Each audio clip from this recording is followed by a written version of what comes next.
Hello everyone, welcome to this video. Today I'm going to say about Capgemini Senior Analyst onboarding process for the freshers, and this is a part 1 of the series. So let's get started.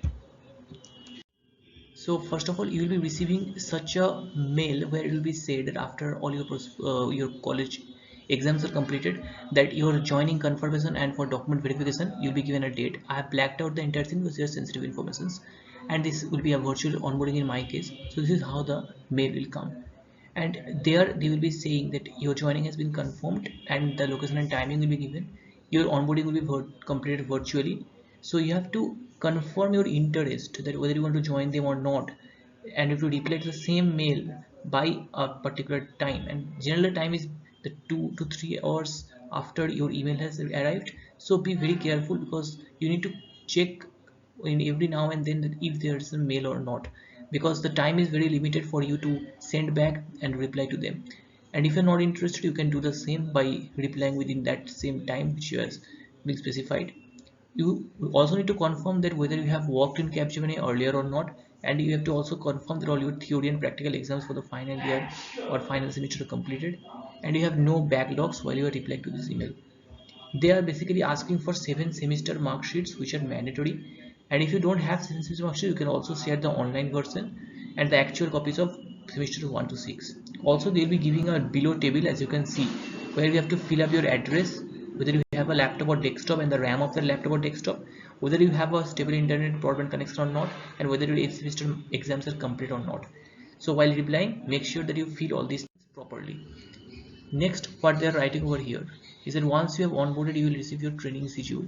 And since this will be a virtual one, so right now you need not to plan for any travel. Also, they are asking for several documentation. So as you can see, there are several documentation, as you can see on the next page. These are all the documentation. Like for example, for me, resume, certificate, a lot of documents they've asked for. But for most of the other people, they haven't asked for so many documents. But for me, they have asked for so many documents. For the majority number of people, they starts from this point 6 and goes all the way to this point 12.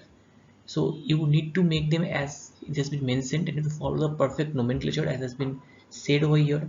Also, you can see that there are certain things like IRF form and background BGB form, database form, and new code record form. All these documents will be sent with the mail, and you can get them attached. So simply you have to download them, get a printout of the same, fill them up, and then re-upload them. It's as simple as that. Moving ahead, so there are a few other documents that are given, like what is the size of the documents and the deadline to submit the documents, everything.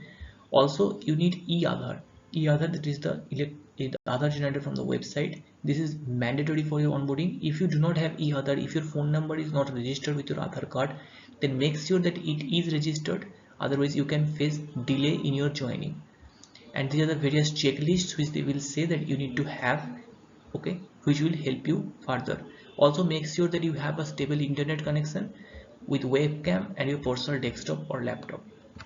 Moving ahead, we can see what are the various attachments they sent, which you have to scan, print out, write the information, and then send it back. So this is the IRF form or information release form. So here you have to write your name and the date of authorization. That is not your date of birth, but the date when you are filling up this form, and your manual signature. Next up, we have background verification form, where you can fill up all the information that is required. Also, we have this background check undertaking. Here, applicant ID, since you are a fresher, you do not have any applicant ID, so leave it blank. Write all the other names, and there are required documents. So it has been said that you have to submit the documents within 16 days, 60 days from your date of joining. So your date of joining plus 60 days, you find the date and put it over here, and which document, qualification name, you add your degree, and what are the certificates you want to submit, just fill them up.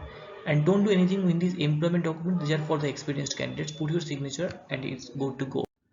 Next, we have this address or court record form. Here you have to fill up your all the details that have been provided, and your permanent address, current address, the time for which you have stayed in the same, immediate previous address. So they are basically willing to find out your last 7 years of stay along with the dates and everything. So make sure you